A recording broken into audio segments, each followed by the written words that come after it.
तो फ्रेंड्स, आज हम इस वीडियो में बात करेंगे कि आम निवेशक कैसे स्टॉक मार्केट में फंस जाते हैं, कैसे उनको लॉस हो जाता है, कैसे पैनिक हो जाते हैं। आज इसका कंप्लीट सॉल्यूशन हम इस वीडियो में आपको देने वाले हैं। तो चलिए गाइस, इस वीडियो को शुरू करते हैं देर किस बात की। So let's get started. 90% लोग इन्वेस्टमेंट में फेल इसलिए होते हैं क्योंकि वे कुछ बड़ी गलतियां करते हैं। अगर आप इन्हें समझ लो तो आप बाकी लोगों से आगे निकल सकते हो।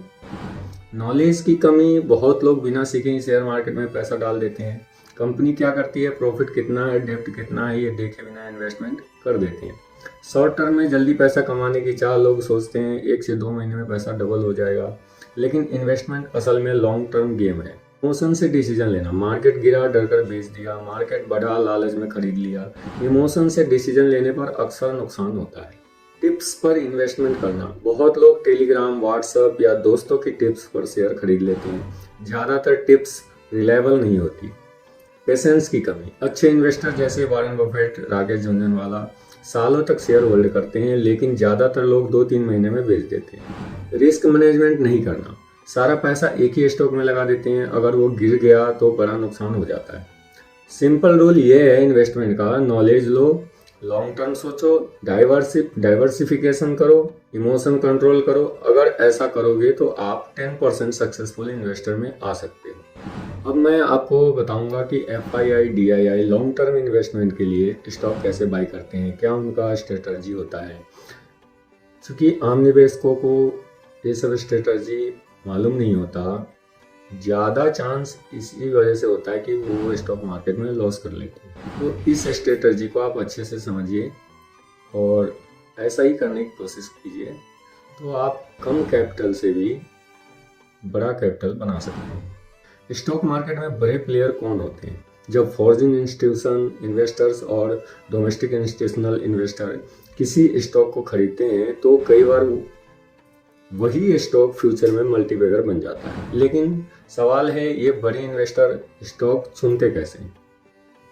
FII और DII क्या होते हैं? FII मतलब फॉरेन इन्वेस्टर्स जो दूसरे देशों से इंडिया में इन्वेस्ट करते हैं, और DII मतलब इंडिया के बड़े इंस्टीट्यूशनल्स जैसे म्यूचुअल फंड्स और इंश्योरेंस कंपनीज। इनके पास करोड़ों अरबों का कैपिटल होता है, इसलिए इनके डिसीजन मार्केट को इफेक्ट करते हैं। Step 1, strong fundamentals.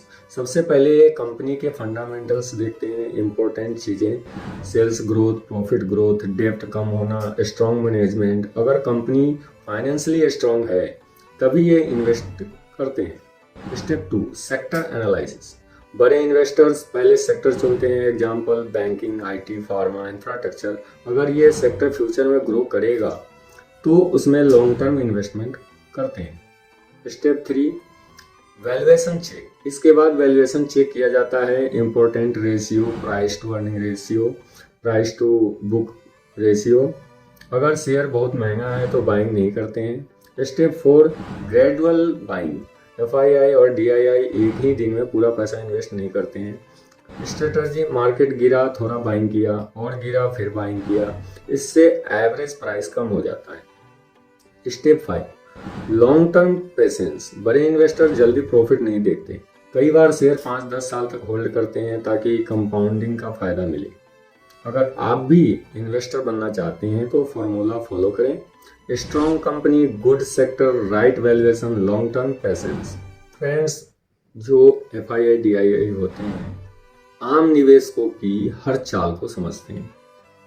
उन्हें पता है कि आम निवेशक कब खरीदेगा, कब बेचेगा, कैसे पैनिक होगा, कैसे उनका स्टॉप लॉस हिट करना है, सारा चीज़ उन्हें पता है। वो कहाँ स्टॉप लॉस लगाते हैं, उनको सारी चीज़ें पता है। वो खिलाड़ी हैं इस स्टॉक मार्केट।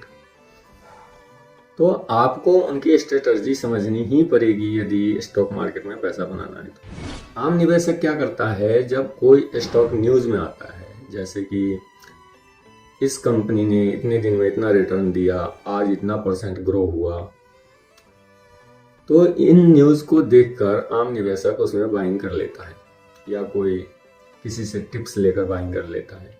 ये तरीका बिल्कुल गलत है दोस्तों।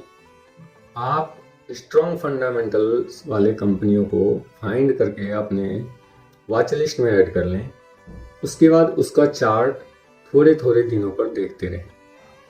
जब वो स्टॉक ऑल टाइम लो पर आता है उस समय आप बाइंग करना स्टार्ट कर सकते हैं। उसके बाद जब स्टॉक बढ़ना शुरू होता है, ब्रेकआउट लेता है, तो आप बाइंग कर भी सकते हैं और नहीं भी कर सकते हैं, क्योंकि बड़े इन्वेस्टर्स कहते हैं जब शेयर बढ़ रहा हो, बढ़ना शुरू हो जाए तब उसमें बाइंग करते रहो जब तक कि वो बढ़ रहा है। ये भी कर सकते हो। अधिकांश लोग क्या करते हैं, शेयर जैसे गिरना शुरू होता है, जैसे जब तक गिरता रहता है वो खरीदते रहते हैं। ये तरीका गलत है, आप इसमें कंटिन्यू लॉस में चले जाओगे। जब तक शेयर बढ़ रहा हो तब तक आप बाइंग कर सकते हैं, जब गिरना शुरू हो जाए वहीं प्रॉफिट बुक करके आप बाहर निकल जाओ। सिर्फ प्रॉफिट बुक करना है, पूरा शेयर नहीं बेचना है। या फिर जब अच्छे कंपनी के शेयर ऑल टाइम लो पर हो तो आप शेयर खरीद के बैठ जाओ, न्यूज कुछ नहीं देखना। DII FII यही करते हैं। उसके बाद जब ब्रेकआउट लेता है तो आप बैठे रहो, और जब ऑल टाइम हाई पे चला जाए शेयर उस समय आपको प्रॉफिट बुक करना है और अपने प्रॉफिट को रिजर्व करके रखना है। दूसरे स्टॉक में यदि आपको मौका मिल रहा है तो वहाँ भी एक स्ट्रेटजी अपना सकते हो, या फिर उसी स्टॉक का इंतजार करो कि जब वो फिर से ऑल टाइम लो पर जाए फिर उसमें बाइंग करो तो फिर बैठ जाओ। यदि यही स्ट्रेटजी से आप इन्वेस्टिंग करते रहे तो आपका कैपिटल कंपाउंडिंग होता रहेगा और एक छोटे कैपिटल से आप बड़ा वेल्थ लॉन्ग टर्म में क्रिएट कर सकते हैं। मैं नए इन्वेस्टर को बिल्कुल सलाह नहीं देता कि वो ट्रेडिंग करें, ऑप्शन चेन खेलें, क्योंकि ये बहुत ज़्यादा रिस्की होता है। इसमें गलती से भी आप हाथ ना डालें, क्योंकि ना तो उतनी जानकारी होती है आम निवेशक के पास और ना ही उतना अनुभव होता है। इसलिए आप अच्छे शेयरों में लॉन्ग टर्म इन्वेस्टिंग ही करें। जो तरीका मैंने बताया है उस तरीके से, इस तरीके से आप सेफ रहोगे और पैसा बनाते रहोगे और डिविडेंड और बोनस का भी फायदा आपको मिलता रहेगा।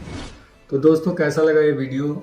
लाइक करें, शेयर करें और कमेंट करें कि आपको स्टॉक मार्केट से रिलेटेड कैसा नॉलेज चाहिए। और यदि स्टॉक मार्केट सीखना है तो हमारे चैनल को सब्सक्राइब कर लें ताकि नए वीडियो का नोटिफिकेशन आपको प्राप्त होता रहे। इसी के साथ मिलते हैं नेक्स्ट वीडियो में, तब तक के लिए धन्यवाद।